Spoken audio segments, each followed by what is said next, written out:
Good afternoon, ladies and gentlemen. My name is Kiera Ward, and today we are here interviewing Mr. Garrison Peters, the founder and director of Community First High School. Hi, Mr. Garrison. How you doing today? I'm good. How are you? I'm doing fine.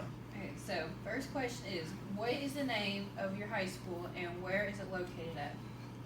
The name of the high school is Community First High School, and we located in Minden at 202 Miller Street. Okay, and for people who are not from Minden, how would they be able to find the location? Easily, if you have a maps on your phone, just go in and put in Community First High School, and it pops up and bring you directly to our front door. And we also operate out of the United Way Center that's in Minden, right beside UCAP. A lot of people seem to know what UCAP is. Yes, they do. Okay. What were your reasonings to start the school? Well, when I first started, I didn't start out wanting to start a school. That's the thing. I started out wanting to make sure kids would sign up to vote.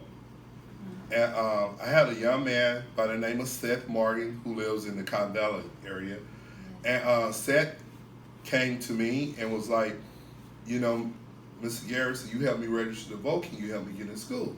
So I was like, you're not in school? I said, how old are you? He was like, I'm 16. And you're not in school. So I'm shocked he's not in school.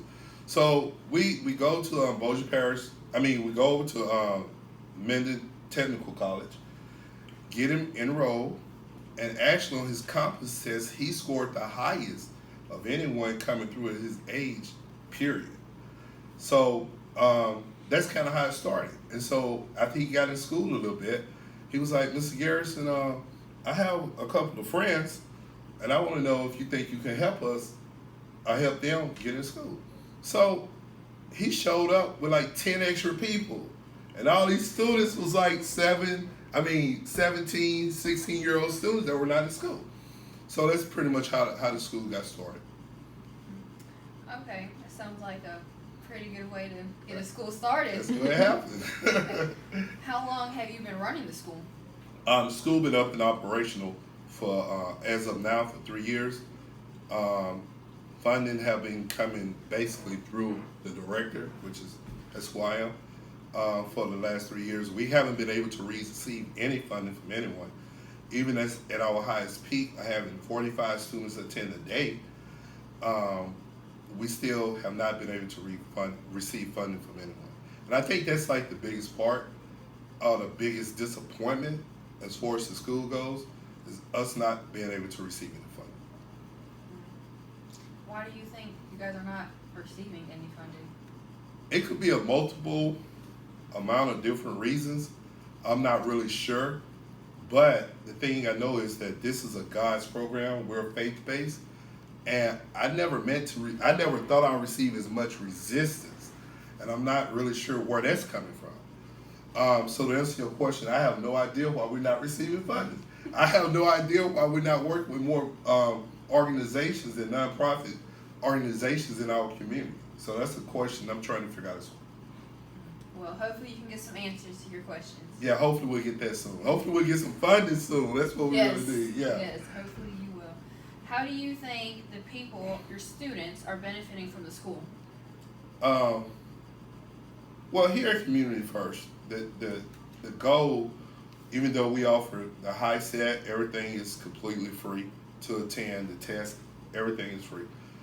My goal as the director, the high set is the price at the end. But the goal is to change the students' mindset, their thinking, and what their beliefs are. A lot of people in the general area never lived outside of Louisiana. A lot of these students, 16, they are in generational poverty. And I used to didn't believe it. I used to fight, get upset, like, that's not true, but it's true. And if you live generation after generation not knowing and growing up in that environment, that's what you're gonna always have in your mindset. That's what you always gonna have in your heart, because you don't know any better. Not because you can't do better, only because you don't know any better. So what we do is try to make sure these kids get that knowledge. They get the understanding of what life is. They get the understanding that they have an opportunity and a goal and a chance to live out here and actually live in this life instead of living day by day. living in homes without lights, living without food. You know, this is a reality we have in our community. We have it here in Minden, we have it in Shreveport, we have it in Bossier, we have it all over the place. We have it in Ruston. I mean, this happens everywhere. And so what we try to do is educate the kids first and foremost on life. A lot of kids deal with problems. We make sure they have counseling. If they dealing with life problems and don't have anyone to help them with and not getting counseling, they're not going to be able to learn. I don't care if they come here every day. You know, if they're not able to sit down and have a peace of mind, they're not going to be able to learn. So we try to make sure they have that financial literacy. You have to know how to open up a bank account. You have to know what to do with the money. You know, you have to know how to invest it. You have to know the value of credit reports. And here we try to make sure these kids receive all these different things. Okay. And the reason we do it is to make sure, even if they don't graduate with their high set, their mindset, their thinking is completely different now, and they take that back into the community. Okay. So would you say, with what that answer to the previous question, would you say that is what makes you guys different from other high schools in this area? I think some of the students, you may have to ask some of the students what makes us different.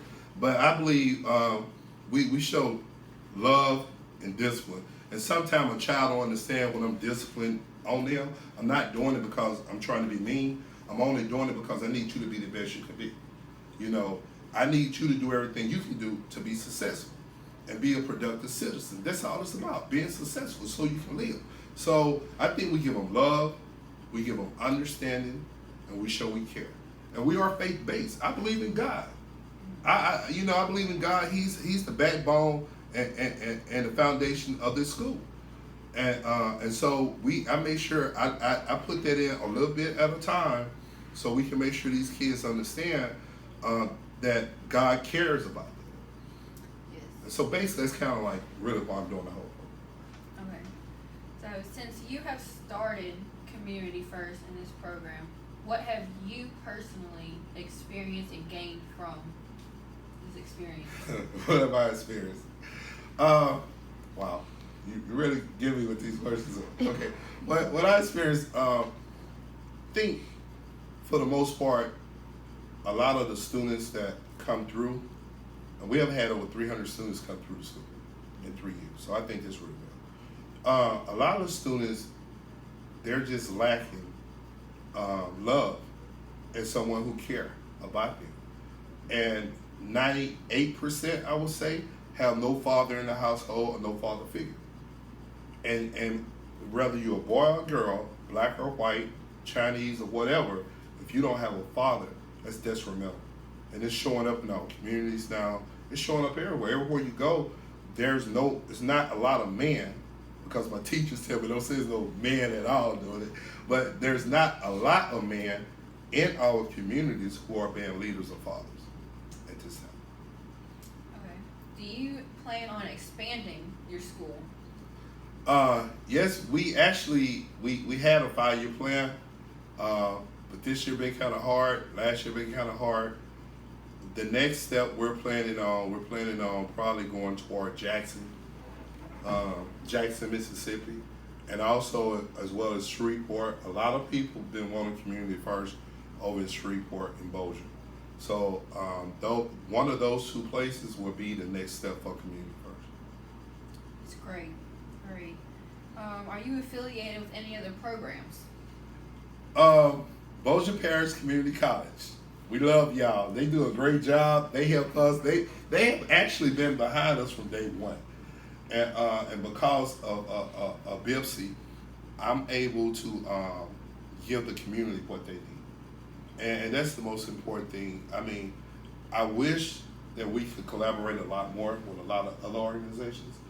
And hopefully this will help, and we'll have some more organizations actually come out and participate with these kids, because you guys do great. I mean, you're a student. You graduated from here.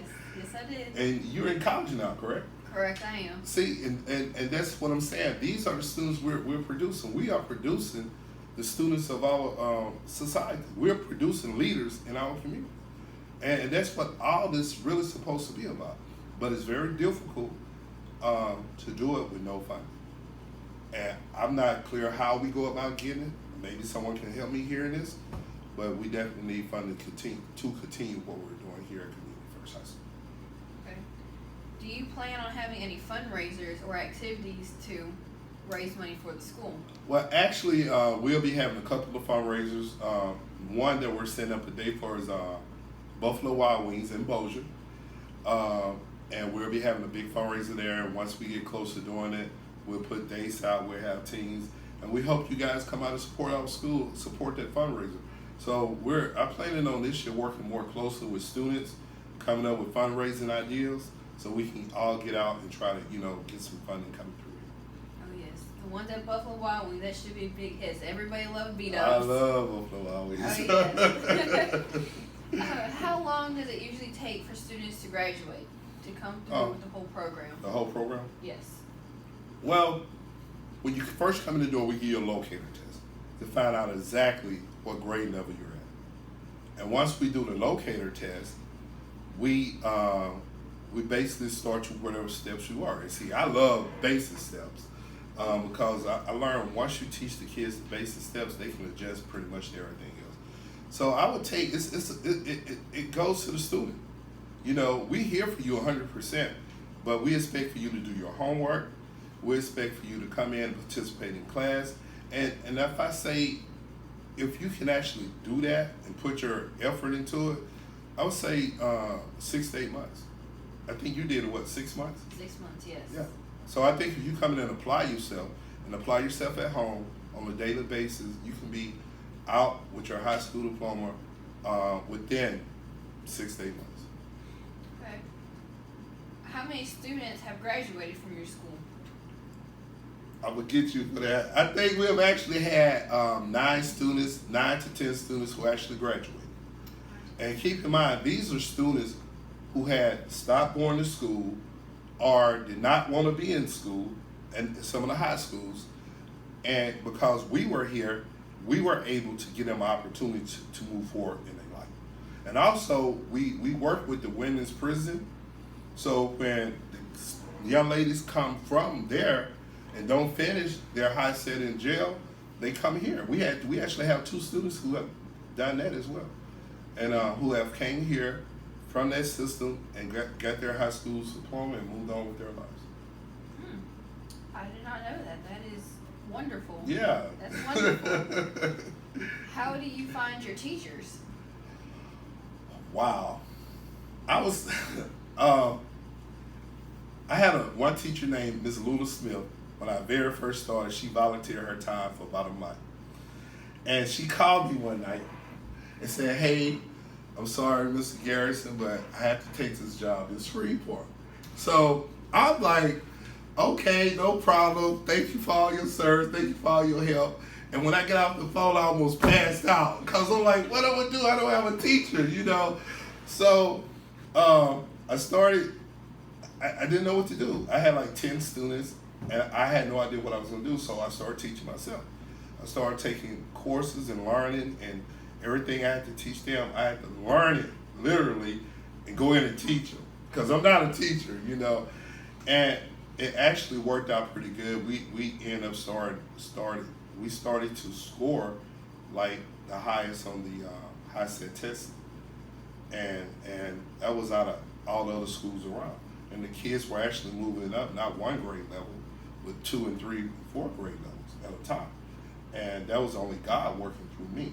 Because trust me, I don't think I could do that by myself. I know I can't. And so the teachers come in. Miss Warren came in one day, and she said, "Hey, are you still?" She said, "I'm retired. I want to help the community. You still looking for a teacher?" I threw a t-shirt. I'm like, "Yeah, I'm looking for a teacher." I'm happy. And she came in, and she signed up, and we moved forward. And also, she brought one of her best friends, Miss Parker, who's the math teacher. Miss Warren is the language arts, and Miss Parker came in. I met with her the first day. Miss Parker, "Hey, this is what I have going on. We have a community. I need your help." And before I could say I need your help, she was like, "This is what I want to do." And I'm like, "Thank you so much." God was just putting people. It's like every time we come across a problem, regardless if I have the help or not, and people refuse to help me, he always end up putting the right people in place, and that helps a lot. And then my favorite teacher, who was my favorite teacher in high school, Miss Musgrove, she walked in the door one day because I asked her to come by, and she was like, "Well, I just want to come by and see what you're doing." And she came in, and I talked to her for like less than 5 minutes, and she was like, "I'm on board." And so I feel we have like the best teachers in the state of Louisiana. I feel we have the best teachers anywhere, if you ask me, though. Oh, yes. But definitely in the state of Louisiana, we have the best teachers there are right here at Community First. Yes, and I can agree to that one. Being still here. Okay. These teachers are the best Okay. I've ever had. Okay. Now, how do you get your students? How do the students hear about the school? I started with one student. I never forget. I had one student, and I was peeping out the window every day if that one student is gonna come. And so they basically just start talking to their friends and bringing their friends, and it just grew. The kids were like the best. The students were the best way of communication to get other people here. So I wouldn't say it was media. I would not say it was radio. I wouldn't say it was any of that. It was just the child deciding, hey, I'm going to school here. They care. You know, they want you to be the best they can be. So why don't you try to come over here where we are? And that plays a big role in us recruiting our students. Okay. Well, that's all the questions I have for you today. Thank you for your time, Mr. Garrison. Okay, let me say this right here. I want to say this right here. You know, people look at our communities, look at younger people, and when they do, they're afraid of them. But I think people have to understand when you have all these young people who do not have an option, they do not have a way out. They don't have anyone they can go to and say, hey, what can I do differently? So we owe them, and they have a right to be upset, believe it or not. Now, how they go about showing it, I'm not agreeing to, but they definitely have a right to be upset because we are not, and I probably get in trouble for this statement, but we are not being leaders in our community the way we should be. We are not stepping up to the ball and so giving these kids the support they should have. You have to have options. You know, if you have someone who don't have an option, it becomes a life and death situation, and they can do anything to live.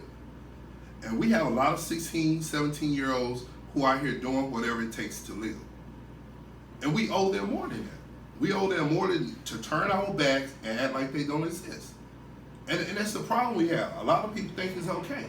You know, anyone can say anything from a camera. Anyone can say anything when mics and lights are on. But what happens when all that goes away? You know, are you really there? Are you really there supporting these kids? Are you really doing what you say you're doing? Are you really being what God called you here to be? Or just good while the lights, the cameras are on? We have to do better, and especially as men, including myself, I have to do better. As a father, I have to do better. As a leader, I'm becoming a leader, a director, but it has to start somewhere. And we cannot keep beating each other up and beating each other down when we see someone trying to do better for their community. I guess that's cool. You know, is there anything else you want to ask me? I have nothing else. That was great. Thank you, Mr. Garrison. All right, no problem. Thank you, guys. Hope y'all have a good day.